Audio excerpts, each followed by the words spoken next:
Our next panel is, or our next topic is mapping the problem, the market analysis. So we have a couple of public utility districts who are going to be chatting with us about the way that they thought about and planned for their networks before they got started. So we have Angela Bennett from Kitsap Public Utility District and Jeff Bain from Lewis County Public Utility District. I'm going to go ahead and get them upgraded to panelists. Chris, I'm taking away your power. You're going to get downgraded. All right. So Angela, would you like to kick off this conversation about how you began your market analysis and how it has impacted your program today? And then we'll talk to Jeff. Okay. So first of all, I want to thank Claire for inviting me to talk here. I am from Kitsap PUD. And for those of you who don't know where Kitsap County is, we are there we go. We're the county to the west of Seattle. So for those of you watching movies and stuff, it's where the ferries go to. So that's Kitsap County. Kitsap County is not considered rural. We are somewhat of an urban area. We're not considered urban either, but we do have very rural areas, much like even King County, like Chris was saying. There are areas that are very rural and areas that are more urban. So what I'm going to do today is talk a little bit about the history of broadband at the PUD, very briefly, one slide.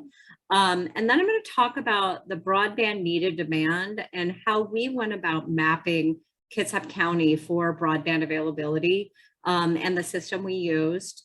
Then I'll talk a little bit about how we use that system and how we use that map rather to drive our expansions. And then after that, how we've utilized it in the past 2 years for COVID response. I guess it hasn't been a full 2 years, but the past 1.5 years for COVID response and how that's really helped Kitsap PUD respond to the needs of the residents. Lessons learned, next steps. Obviously, there's always some lessons learned.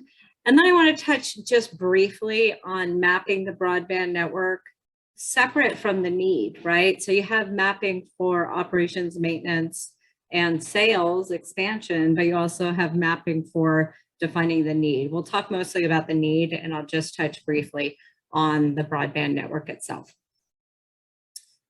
So let's make sure this works. There we go. So our history. So Kitsap County, we had 3 incumbent carriers, local exchange carriers or telephone companies, and that was CenturyTel, Quest, and Embark. They are now all combined to CenturyLink.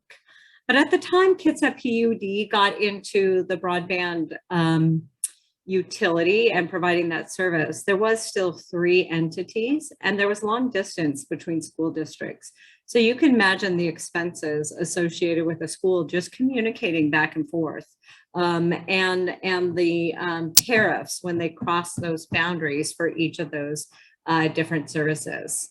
So Kitsap PUD determined that it would go out and it would build a figure 8 backbone throughout the county and utilize long-term bonds for this. And now this map here shows our middle mile infrastructure and what we are currently providing in the county. And we're connecting all the schools, libraries, and virtually all other anchor institutions within the county itself. Now I will say connecting because it doesn't mean they're necessarily utilizing it, but we do have infrastructure to all of those facilities. We currently provide also carrier transport. So we're connecting fiber to the cell towers that many within the community use, and then the naval bases and also small business customers. One of the things, especially with the legislative session this year, one of the things that we are committed to at Kitsap is maintaining a community-owned, high-speed, open access network. It's very important for us to say that we're very supportive of our open access network and what it's been able to do for our community. So determining the broadband need. So we have this great network. We're providing school service. We're providing library service. People see it. People can get it at their businesses, but they couldn't get it at their homes. And so starting in 2015, we started having people request those services to their homes. And it wasn't just to the telecom department. They actually started coming into the board room and talking to the board and saying, we need to do this. So the Board of Commissioners approved a study to look at the availability of broadband within Kitsap County. So Kitsap PUD evaluated the different options out there. I don't know if people remember this time or were engaged in it. There was a lot of crowdsourcing systems just being developed to look at how do we build, how do we get fiber out. And this was right around the start of the Google Fiber time and such. So we evaluated different options and we ended up going with COS service zones, which is software out of Sweden. And one of the main reasons is their success with open access networks. Again, we were focused on that and making sure that happened.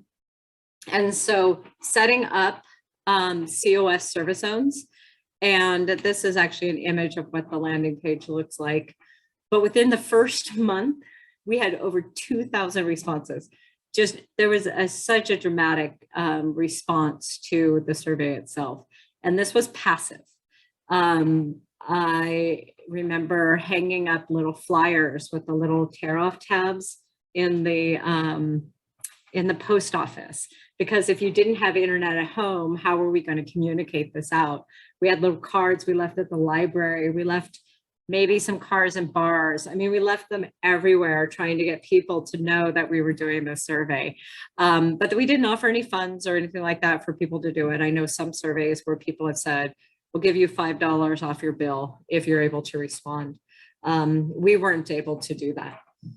And so we did this very passive, but to have this response right away, knew, all right, we need to do this. So we installed our first distribution cabinets and established the residential network, all based on just those survey responses and understanding there was a need and being able to look at that. However, we didn't have a really good way to be able to take those 2,000 responses and look at the county as a whole. It was very pick and choose. Okay, so we have a lot of responses over here. We're going to build over here. We have a lot of responses over here. We're going to build over here. But to be able to look at the county as a whole and say, where do we need to build, was not something we had even thought about at that time. So now comes in our GIS staff. So our GIS staff at Kitsap PUD is amazing. And they created this heat map. And this is the first heat map we created from the data, and it came out in 2018. And it actually uses 3,138 responses. And we do get a couple duplicates, and we get some ones that are a little funky. So it doesn't take all the responses, it does weed those out. But this map was created, and we were able to now look at the county as a whole and say, oh my goodness, there are clearly areas that are unserved, and those are yellow on this map. And so how do we best serve those residents as the public utility? I'll go through really quickly. I think this is very Husky related, the color choice, by the way. But yellow is unserved. It was less than 25 megs. Light purple is underserved, so 25 to 50. Purple, 51 to 99 meg, and dark purple, 100 meg. So based on this map, we really developed our plan and focused on the yellow, the unserved areas. And then in 2019, we built over 25 miles of middle mile infrastructure. And then in 20 and 21, we built an additional 48 miles. And this was associated with being able to go out to bond to serve the community. And now we're serving nearly 1,200 residences. And by the end of 2022, that should be, is projected to be closer to 2,000. So you can see a rapid growth focused on where the need is in Kitsap County. Now, I will tell you, you wouldn't know this, but I had another slide right after this showing you the updated one. And I deleted it right before we started. So it's okay. As I was going through it quickly, I don't even know how I did that. But basically what we've done over time is we've taken the 2018 data and we've taken the survey responses and we've redone it. And we've redone that heat map to get more granular on where the areas are that are truly unserved. So now we're using about 7,500 responses and we're stopping. And I'll get into a little bit about the lessons learned on that and why we're stopping and our next steps. I'm just looking at time really quick. I probably have like 5 minutes. Is that about right, Claire? Maybe a little more? Yeah. Okay. Okay, so one of the things I want to say, mapping. What can it do for you, right? What does this map do? Besides be a general visual pretty and be able to say, this is what we're going to do. It also really helped us with this stay home, stay healthy order. When students were all of a sudden all sent home and were required to connect to broadband for education, they became a strain on our existing network. So it wasn't just the unserved. It became our more urban areas and our more served areas that became strained as well. And so we were able to coordinate with school districts. And this map right here takes that heat map we have and it overlays all the all the students from each school district in Kitsap County on the map. And we were able to then work with the individual school districts to say, these are the residents, or these are the students you have that don't have access to infrastructure, and how can you support that? So they've really provided the data to allow us to get support from the county and school districts to actually fund broadband infrastructure.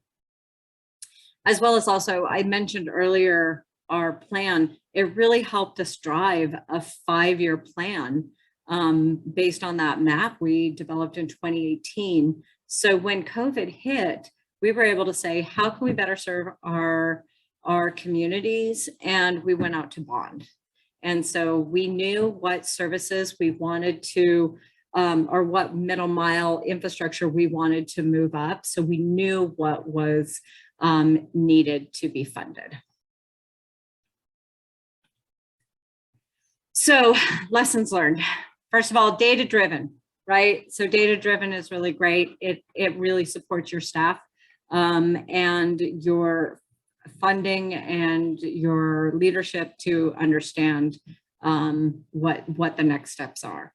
But there are some lessons learned from this. The first is we built out some areas that maybe we wouldn't have based on the map. They probably wouldn't have been our first choices. So get that visual of your whole serving area to be able to identify. Look to the future. So we mapped less than 25 and went up to 100. Well, now 100 is considered underserved. So what do we do now? Go out and start again, reach out to those same people and say, can you fill out this new survey? Because you said you were over, you were 100 or over, where are you really at? And so if you're looking at mapping, I think that is the key to looking at the infrastructure and the demand, is looking at well into the future, how do I use this data? And then also we only looked at download speeds. We didn't look at upload. And as probably everyone on this Zoom knows, upload became so important as people are doing video conferences. And so upload became the real limiting factor on the existing network. So how do we look at upload and download? And make sure your survey or your mapping information, how you're pulling it, is clear. We still have people saying, I filled out the survey and you haven't billed to me yet. And it was like 3 years ago. And it's like, well, that was just a survey. We were just asking for your information and whether or not you were supporting this. And so we are actually removing the survey from the system because of that. At this point, we have a really good understanding of where there is infrastructure and where there's not. We've built the middle mile and are working with a lot of the state, county, and then eventually federal opportunities for funding to build that last mile. But there's not that need to survey the community anymore and continue to look at the demand map. And in the last 3 years, it's probably become less accurate because we've built out areas that were unserved. Should we now classify those as served? So there's a lot of things associated with that. So we are removing it, and we will have a new survey app actually, but it'll be just very simple. Are you interested? Give us your information. And but this new survey will do something as well. It actually, and a lot of other mapping systems do this too, it'll test the speed of the person filling out the survey. So you no longer have, I have zero data. You actually have, I have zero data, or I have zero speed, but the survey is actually responding that the speeds are greater than that. And then I also think, as I just got to put a plug out for the state broadband office map, and I think Claire, you shared that earlier. We need neutral parties with accurate maps. And I don't know exactly the way to do it, but we just have to support those neutral parties having those maps. We need to have this data source that we can all use and support and trust. And people are like, yeah, that's right. And we're funding from that in a good way. Okay, so that is really how we defined and identified our demand for our residential. Our infrastructure for our express was already built, so we didn't really have that same mapping to identify demand. So the next mapping thing you have is actually mapping for operations and maintenance. And there's a lot of options out there. We're using Crescent Link here and have been since 2003. So it's probably not the most ideal system. There's a lot of other systems that are more designed for fiber to the home and things like that. But there's a lot of choice, and there's a lot of power to these maps. And so one of the things that you're able to do is you're able to identify your fiber location easily and fiber count. This helps you identify, should there be an outage? If someone's digging, there's a locate, do you need to locate it? There's a lot of benefits to doing this. I listed some other things like aerial versus underground. Those are very simple things that you can have. And then you can go into more extremes, like you can actually have the splice case on the fiber, which Chris talked about, and where all those fibers that are connected to, where they go. And those are called splicing diagrams. And you can have the end user information. So you can say, this is John Doe at this house and he's buying this. And you can also have what equipment's there, even the part numbers and things like that. So you can really do some asset management associated with the new mapping things. Lesson learned, put all the data you want to in. Capture as much as you can, because doing it now, which we're doing, it's a full-time job for someone at this point to relook at it, to send staff out, to audit it, to look at it where everything is.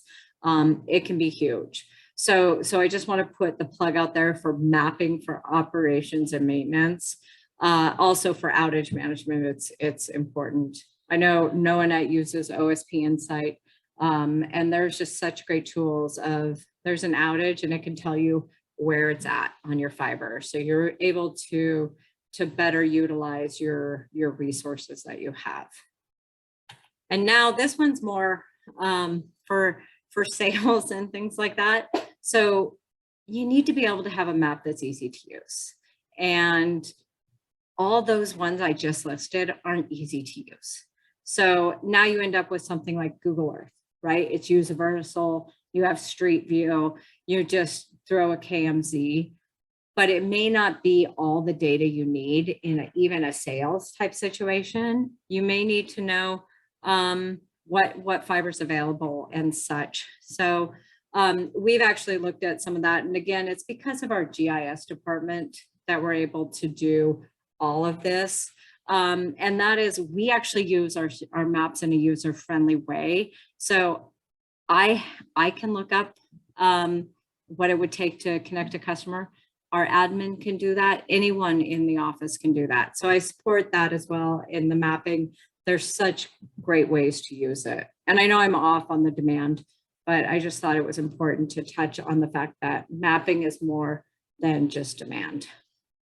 Okay, that is, I think, my last slide. So thank you again, Claire, for inviting us to talk. And obviously I am open for any questions. We have a couple. Excellent. That was great. Thank you so much, Angela. Okay. So Greg would like to know, does Kitsap PUD provide any dark fiber? You know what? We do not provide dark fiber for anyone except other public entities. So we only provide dark fiber through an ILA. Okay.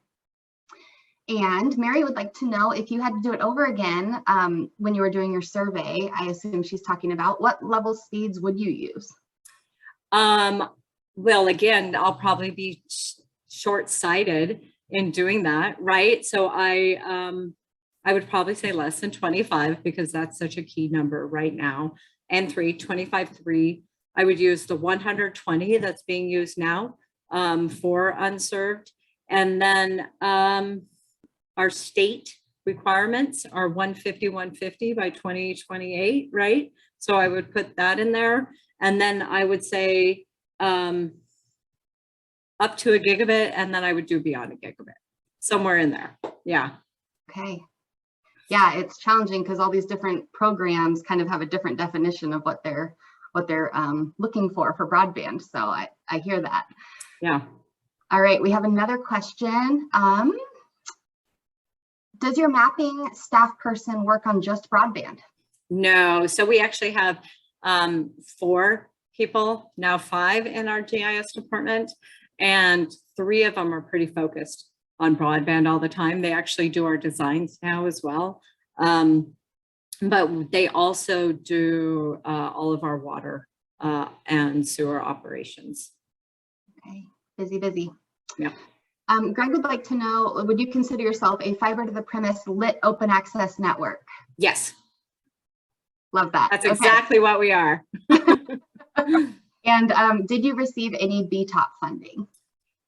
We did. We participated with NoaNet in the BTOP grant and received limited funding to go out to CBEC to connect some of the schools out there.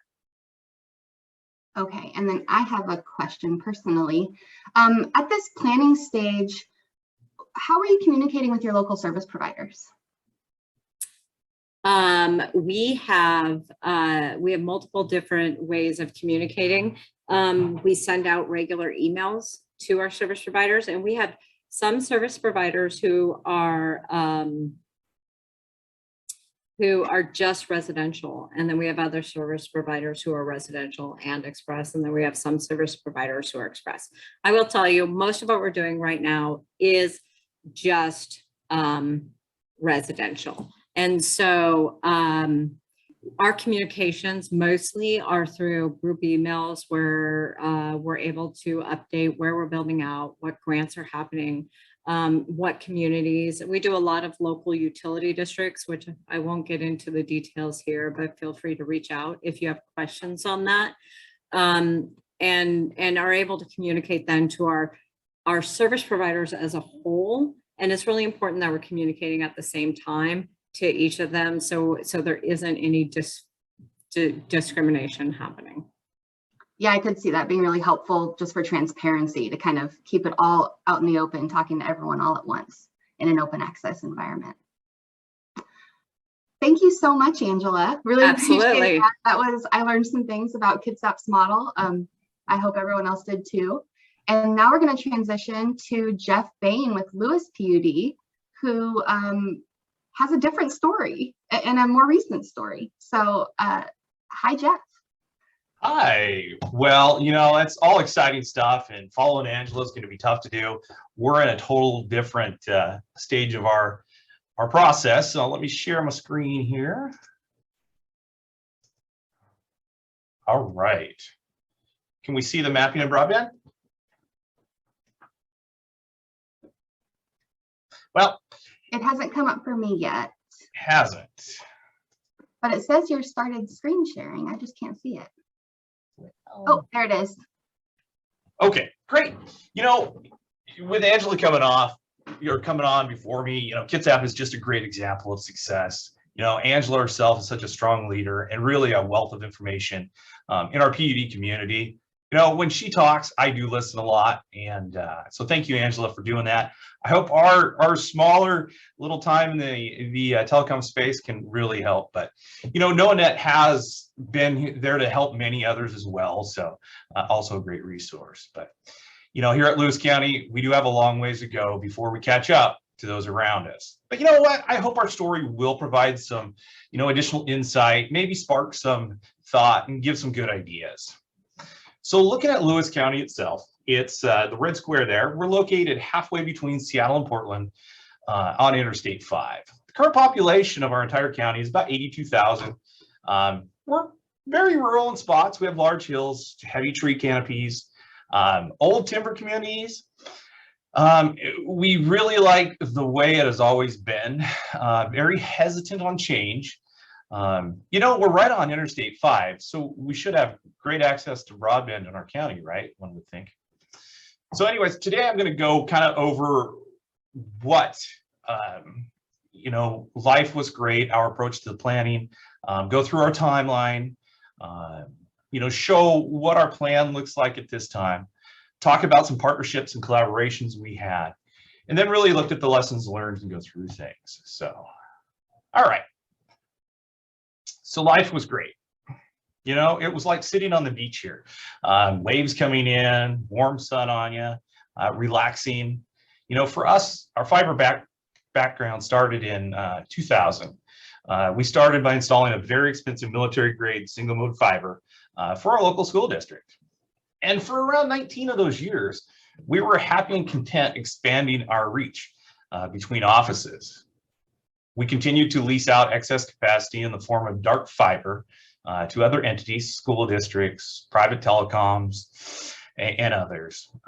You know, currently we had 88 miles of fiber installed, annual revenue of over $400,000 leasing this excess capacity.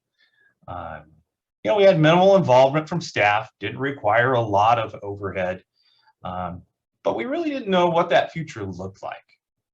You know, we had thought about it, added to our strategic plan, but really lacked focus. You know, I do remember when our current general manager, Chris Roden, talked about things, and we were just talking in general, and he said, you know, what is the goal for telecommunications broadband for Lewis County? You know, we both looked at each other and said, that's a great question. So what are we going to do? And that's when we realized we had thoughts, ideas, dreams, but we really didn't have the answer. And this was true for the real beginning of mapping out what broadband and the problem of broadband for Lewis County was. So, you know, we realized we were off, and we made it through this 19 years, and 2019 started off, you know, with business as usual. We celebrated our little successes as we continued to add additional dark fiber, doing things just like we always had done, with a kind of slight glimmer of hope towards the future, knowing that telecommunications was included in our strategic plan. You know, meant that we had buy-in from others, and more importantly, our commission. So in September of 2019, after asking ourselves, you know, what are we really doing? We decided that we were doing just not good enough. Definitely we could do better for our community, but we didn't know what our community need was. We had a lot of good assumptions, A few individuals were starting to begin to ask questions in our meetings, coming to commission meetings, asking us to come out to their meetings and just talk about certain things at the utility. And telecommunications and fiber and broadband were always a strong point that came up. We attended their meetings and listened. We attended other meetings and still listened more. We talked to experts in the field, like Angela, and really listened as they talked. Then in November of 2019, with the big help of NoaNet, we were a successful recipient of a Community Economic Revitalization Board, a CURB broadband study grant, to help us really answer some of the questions that we hadn't had answered. So 2020, January, we were ready to go. Project plans in place, we have them and win them. We're ready to go get that community engagement and have a successful broadband study, go out, shake hands, and do all those things. Then March 2020, we all remember what happened in March 2020, COVID hit. So I remember because I was on vacation in San Antonio and things started to shut down. It was weird. The whole world was beginning to change the way it interacted with people. Meant that our study had to be different. We had to think outside the box and move all in-person meetings to virtual. We had to exchange that handshaking and public meetings with postcards. We had to increase our social media presence and advertise what we were doing in a different way. We had to get our Broadband Champions group started and to use their network of people to spread the word. We were able to partner with our power supply group to offer a conservation incentive, and that really helped us be successful. People could choose to opt out of that conservation incentive if they chose to, didn't have to participate in that. But our broadband survey ended up and was very, very successful. We had over a 10% response rate from our communities with over 3,300 surveys taken in less than 4 months. So we had the data from all of our service territory, and it showed our communities severely lacked that adequate broadband. They also didn't have options to access it either. One of the interesting questions we asked on our survey to better understand what broadband meant to our communities, we asked if they consider broadband an essential service, like water and sewer and such. Over 90% of the respondents said yes. They believe that broadband is an essential service. A very interesting statistic, especially from a county that doesn't like change, that likes the way it always has been. So in September of 2020, we applied for our first Public Works Board grant application based on a lot of this information, community need that we knew about so far, and a significant amount of help from NoaNet to get that through. Then fast forward all this to January 2021. So we had the data, we had the support, we had assembled that broadband action team, and knew our communities lacked that broadband, but we didn't have a plan. We didn't know how to get it out to our communities. So we went out for an RFP to really come up with a plan to bring broadband to our entire service area. We needed service zones, performance data, shovel-ready projects if we really wanted to bring broadband to Lewis County. Throughout the RFP, NoaNet was selected to help us do all these items. Then in July of 2021, we completed our broadband plan for all customers in Lewis County PUD service territory. We had 17 service zones, which included the performance data, the build cost, design maps, and everything that we really needed to be successful in grant applications. So this brings us to today. We have submitted several grant applications and continue to search for others. And to date, we have submitted for USDA Community Connects, Public Works Board in 2020 and 2021, and Washington State Broadband Office. So our plan, this is just a quick look of our plan. It's our 17 service zones, cost, passings. This is our elevator graphic because the speech would come with the graphic, but to really show anyone who wants to look that Lewis County has a plan and is ready to get broadband out to our communities. So I also want to take a minute and talk about one of the main reasons we were successful. I believe we were successful because of partnerships, contracts, collaborations, and communications that we had with those around us. We utilized our existing partnerships we have with NoaNet, and NoaNet was really able to fill those gaps and answer the questions that being pretty new to this space, we didn't know the answer to. And I'm sure Chris is just tired of me saying, hey, Chris, what about this? Or, hey, Chris, what's this mean? Chris, I need a little help on this. So, Chris has really helped us out with everything. So, and really, he was there, they were there, Claire and the rest of the group when we needed them. And we really, really appreciate that. We have existing contracts for engineering services with both Toth and Power Engineers geared up and ready to supply the support that we don't know we need so far. Think about all the right-of-way issues that may come up. We have one full-time employee and he is already overwhelmed. And start thinking about the purchasing contract that you will get. Do you have the material in stock, or how are you going to get that?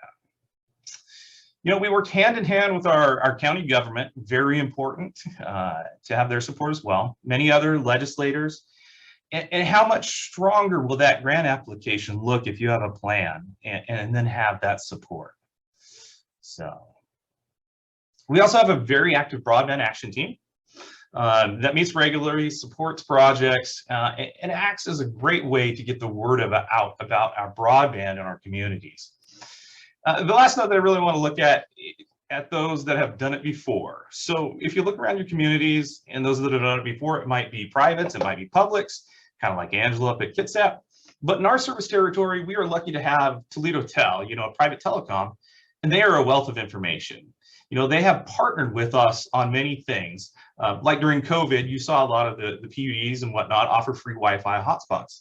And they partnered with us to help us do that, as well as sign a memorandum of understanding to make sure that our grant applications include that retail service provider for 100% of our passings. So partnerships, collaborations, very important. So moving through to the lessons learned. So for us, these are my lessons, and for others on our team, they might be very, very different. But you may be able to do everything, but to be really successful, you probably shouldn't. And I say probably because there's probably some of those of you that can do it great. Utilize the other people who have done this before. One of our biggest successes is hiring a public relations manager.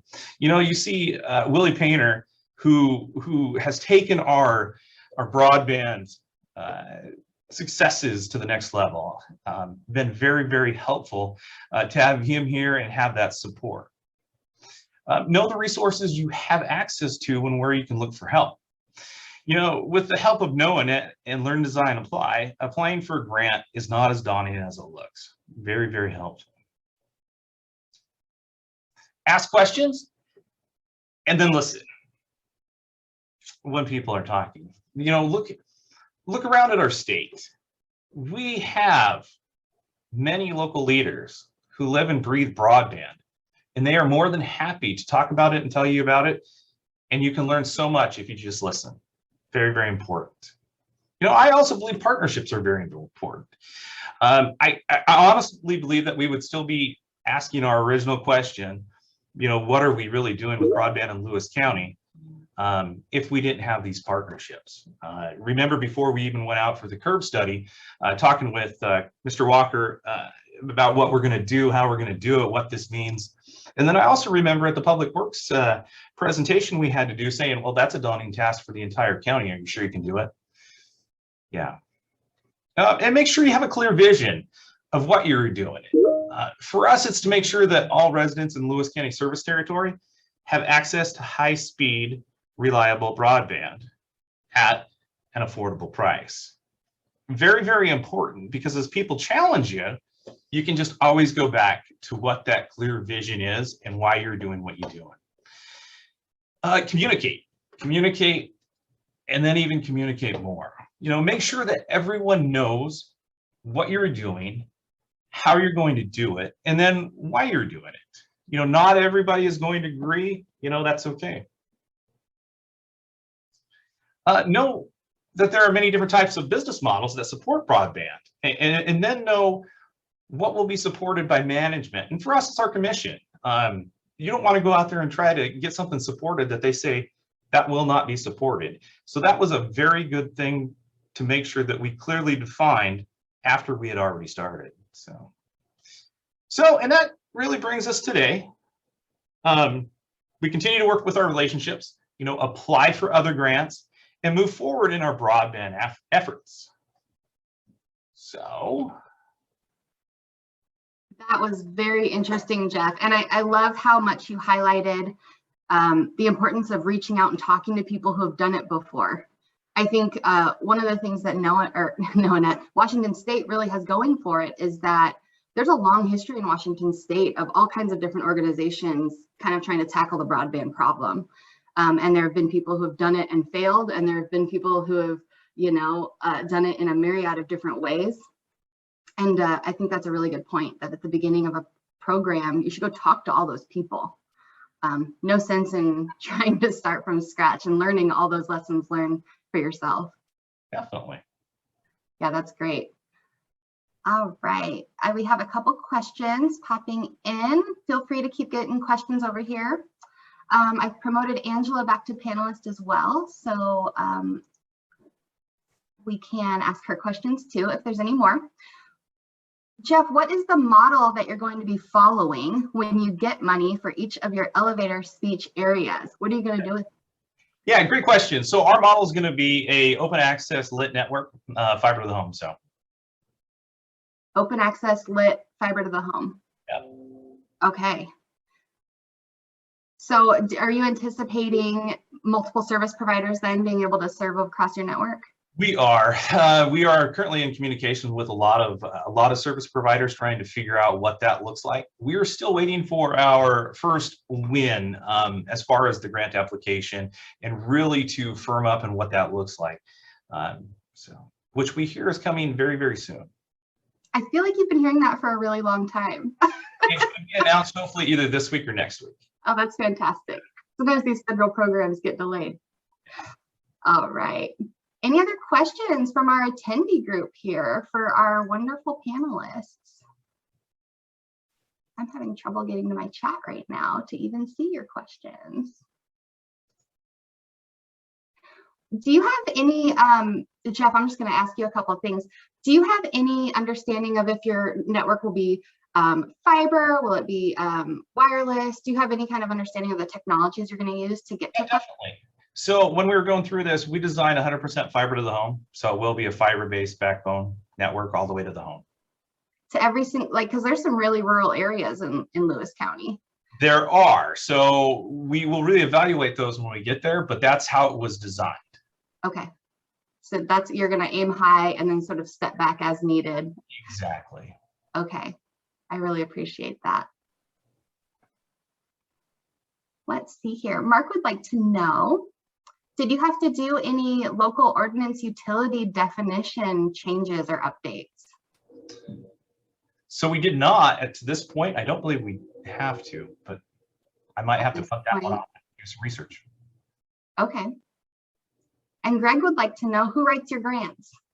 Great. We have a really great resource in Willie Painter, and then we have very good partnerships with NoaNet, and we've utilized Learn, Design, Apply to really help us be successful. Really can't stress that enough. If you don't have anybody on staff that really knows what they're doing, definitely reach out and get the help.